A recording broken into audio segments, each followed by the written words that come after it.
Hello दोस्तों। अगले chapter में पढ़े थे हम लोग भारत के आकार और स्थिति।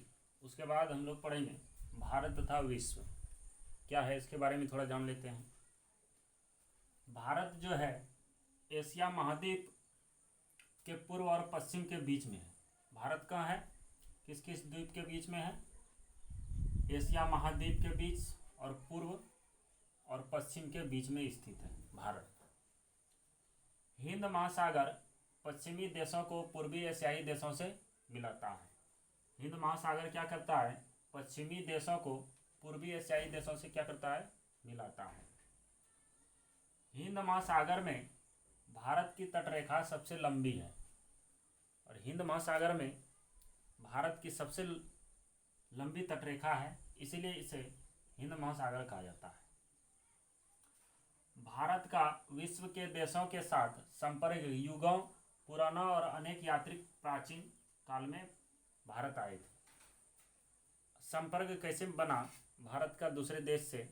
यहाँ बहुत सारे यात्री आए थे प्राचीन काल में व्यापार करने। समुद्री मार्ग बहुत समय तक ज्ञात नहीं थे। वास्को डी गामा ने 1498 ईस्वी में समुद्री मार्ग की खोज किया था। उसको भी पता नहीं था, वो समुद्र में बहुत दिन तक भटकते भटकते तब वो खोज किया था समुद्री मार्ग की। तो समुद्री मार्ग बहुत समय तक ज्ञात नहीं था। उसके बाद ज्ञात हुआ, एक देश से दूसरे देश तक जाने का मार्ग ज्ञात हुआ। इन मार्गों से प्राचीन समय में विचारों और वस्तुओं का आदान प्रदान होता था। जैसे विचार ले लो, मेरा क्या विचार है, किसी दूसरे देश का क्या विचार है, वहाँ क्या सामान है, यहाँ क्या सामान है, दोनों का आदान प्रदान, वस्तुओं को, सामान का। इसी प्रकार उपनिषदों के विचार, जैसे हम लोग रामायण महाभारत ये सब जो पढ़ते हैं आज, कैसे विचार से ही उसके विचार में क्या था, किसी दूसरे देश के विचार में क्या था। उसके बाद अंक आ गया, दशमलव प्रणाली आ गया।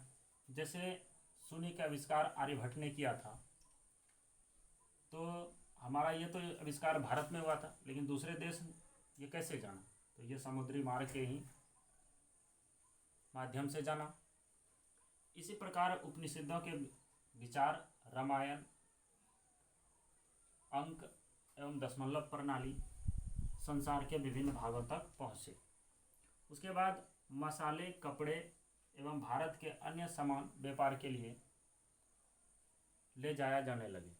जैसे 1600 ईस्वी में ईस्ट इंडिया कंपनी का स्थापना जो हुआ था, वो किस लिए आया था? यहाँ सिर्फ व्यापार करने के लिए और व्यापार को बढ़ावा देने के लिए,